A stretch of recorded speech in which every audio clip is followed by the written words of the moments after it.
1994 সালের এমনই 1 ডিসেম্বর দক্ষিণাঞ্চলীয় চেচেন প্রজাতন্ত্রের স্বাধীনতাকামী বিদ্রোহীদের বিরুদ্ধে একটি ব্যর্থ অভিযান পরিচালনা করে রুশ সেনাবাহিনী, যার মাধ্যমে শুরু হয় প্রথম চেচেন যুদ্ধ।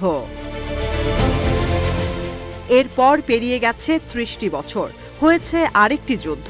এর মধ্যে রমজান কাদিরভের নেতৃত্বে চেচেন বাহিনী পরিণত হয়েছে ভ্লাদিমির পুতিনের শক্তিশালী স্তম্ভে। প্রথম যুদ্ধে হার ও দ্বিতীয় যুদ্ধে জয়ের পর প্রায় 17,500 বর্গ কিলোমিটার এলাকার 15 লাখ মানুষের ওপর নিজেদের আধিপত্য প্রতিষ্ঠা করেছে রাশিয়া, যার মূল কারিগর রমজানের বাবা আখমাত কাদিরভ।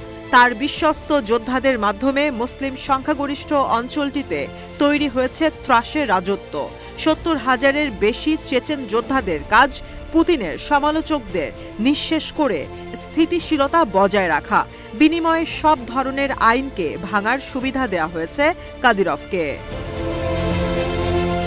চেচেনিয়ার গ্র্যান্ড মুফতি আখমাত ও তার ছেলে কাদিরভ 1994 সালে শুরু হওয়া 2 বছরব্যাপী প্রথম চেচেন যুদ্ধে লড়েছিলেন রাশিয়ার বিরুদ্ধে। তবে 1999 সালে দ্বিতীয় চেচেন যুদ্ধে বাবা ও ছেলে দল পাল্টে যোগ দেন রাশিয়ার পক্ষে।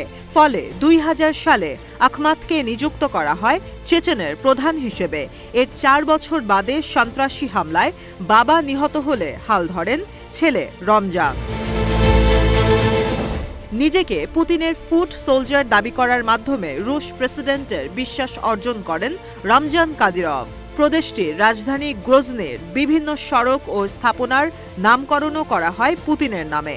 আধা স্বাধীন চেচেনিয়ার কেন্দ্রীয় আইন প্রয়োগকারী সংস্থার সদস্যদের বরখাস্তের সক্ষমতা রয়েছে রমজানের কাছে।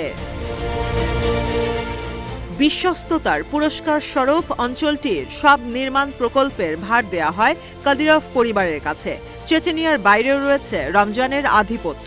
অন্য অঞ্চলের কেউ রমজানের সমালোচনা করার পর হয় জনসম্মুখে ক্ষমা চেয়েছেন, নয়তো শিকার হয়েছে অপহরণ অথবা হত্যার। রাশিয়ার সর্ববৃহৎ অনলাইন রিটেইলার ওয়াইল্ডবেরির মালিকের সঙ্গে দ্বন্দ্বের বিষয়টিও এসেছে খবরের শিরোনামে। গেল সেপ্টেম্বরে ক্রেমলিনে ওয়াইল্ডবেরির কার্যালয় ভেঙে প্রবেশ করে কাদিরভের লোকজন।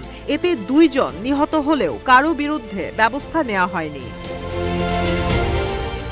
দুবাইয়ে রুশ সামরিক কর্মকর্তা সুলিম ইয়ামাদায়েভ, সিডনিতে সাবেক চেচেন যোদ্ধা ওমার ইসরাইলভ, এমনকি ক্রেমলিনে দিন দুপুরে হত্যা করা হয়েছে রুশ রাজনীতিবিদ বরিস নেমটসভকে। প্রতিটি হত্যার সঙ্গে রমজানের সংশ্লিষ্টতা পেয়েছেন আদালত। নির্যাতনের মাধ্যমে দমন করা হয়েছে বেশ কয়েকটি বিদ্রোহী গোষ্ঠীকে। তাই অদূর ভবিষ্যতেও কাদিরভ শাসন অবসানের কোনো আভাস পাওয়া দুষ্কর।